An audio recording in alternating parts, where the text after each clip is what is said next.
Hey everyone, Emma Ansa here. Thanks so much for tuning into the Black Experience.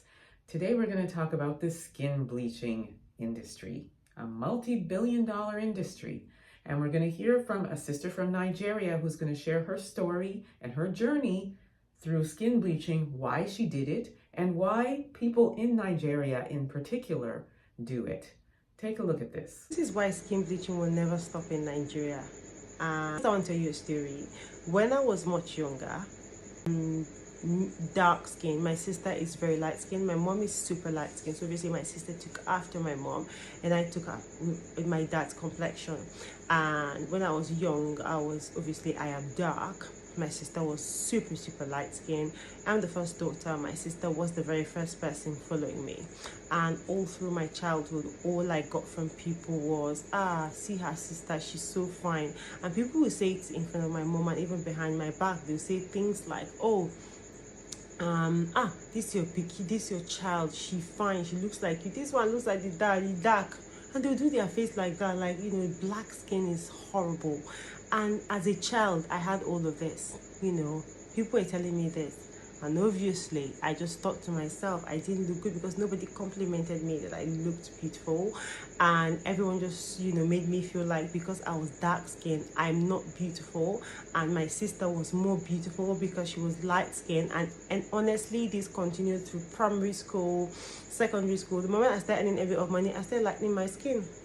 I started doing it because the society, made me believe that I wasn't beautiful. Now, what really pisses me off is that the same society would now try to shame you for lightening your skin, but it's the same society that shames children and makes children feel like they're not beautiful just because of the fact that they're dark skinned. And I cannot wrap my head around it.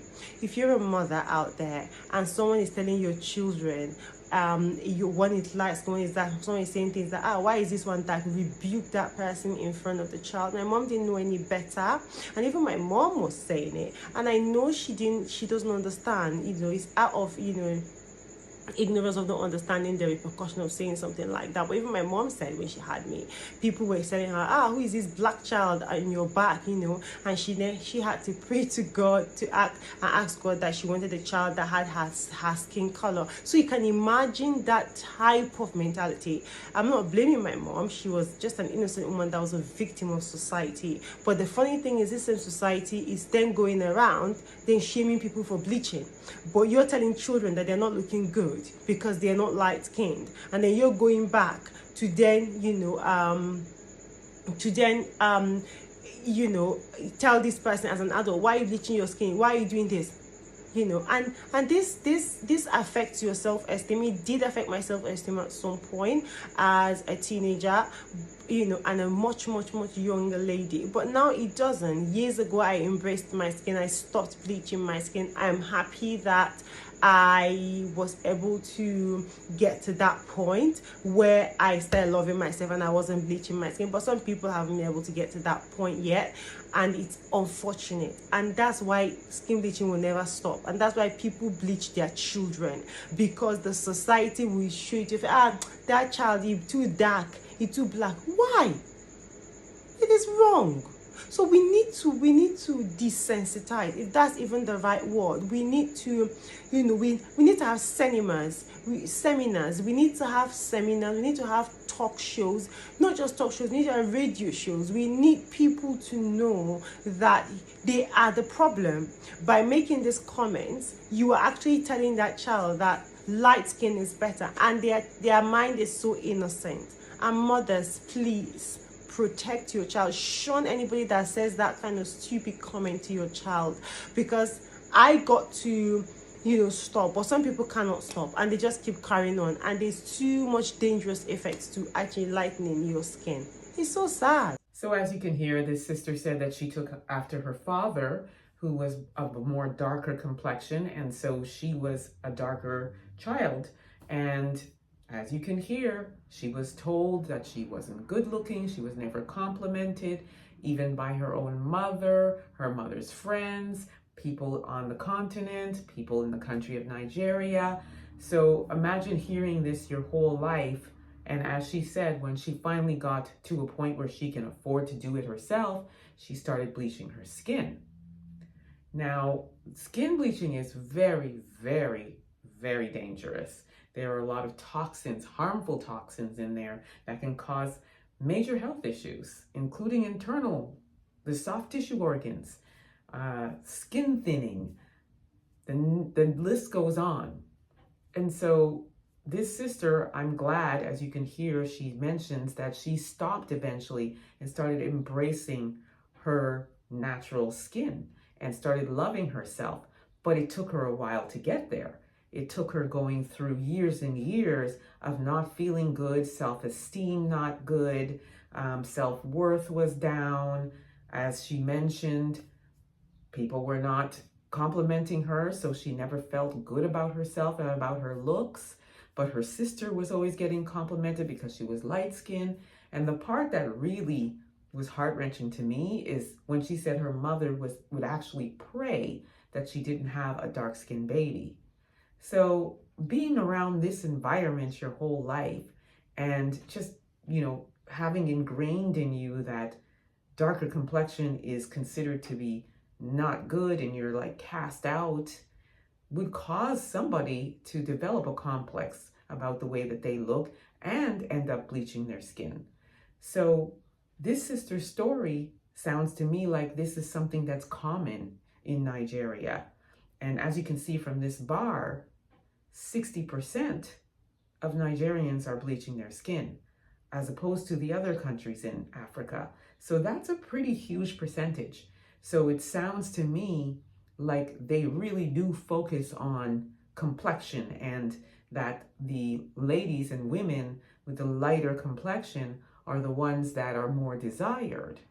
And in Africa, or in Ghana and other countries in Africa, Nigeria, etc., being married is a big thing, and having babies is a big thing. It's an expectation, it's a requirement almost as women. So when you are a woman who's of a darker complexion and you're not, being sought after, then that's considered not a very good thing by African standards. So, you're not considered a woman. So then, of course, these women will feel very pressured to lighten their skin so that they can get that husband and be the mom and all of those things. But what good is it going to be if you end up affecting your health in the long run? And so I'm really happy that this sister finally learned to embrace her beautiful, natural, glorious melanin shade. And she is a very beautiful woman, as you can see, just stunning. So, and I really pray that her health stays intact, because it sounds to me like she's been doing it for a long, long time. I agree with her when she says that we need to do some sort of seminar or some sort of information workshop where we can talk to these sisters and encourage them to embrace their natural skin tone and encourage them to know that you are beautiful just as you are, just the way God made you. And that skin bleaching industry needs to just go away. There is nothing of benefit in those skin bleaching agents. It is all harmful, specifically the ones that have mercury in them. And so mercury in your system can do so much damage. So think of it this way. Your skin makes up 60% of it's the largest organ in your body, 60%. So anything that you're putting on your skin is penetrating through your bloodstream and into your body. And so just think about that. So that when you are looking at a skin bleach, read the ingredients. And I always have this rule. If I can't pronounce it, I'm not putting it in my mouth or on my body. I'm not ingesting it in any way, shape, or form. That's when you know there are very harmful things in it. And also the short words.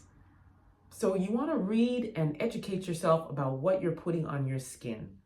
And more importantly, just embrace your beautiful, glorious sea of melanin. So to this sister, kudos to you for stopping and learning to love yourself. We pray that more and more women across the world, and not just in Africa, all over, because it happens all over the world, in Asia, South Asia, everywhere. If you are of a darker complexion, you are frowned upon. So let's just pray for these sisters, and truly, truly, let's come up with some information workshops. I know I am definitely going to work on getting an expert on here so that we can talk about the skin bleaching agents and its harm. So if you guys want to see that, drop some comments in the chat and I will make it happen so that we can continue to talk about this. In the meantime, thanks so much for tuning in. Make sure to give me a thumbs up, and for sure like and share this content. And also, again, drop some comments in if you want to have this conversation. I would love to continue this. Thanks everyone. Be safe. See you next time.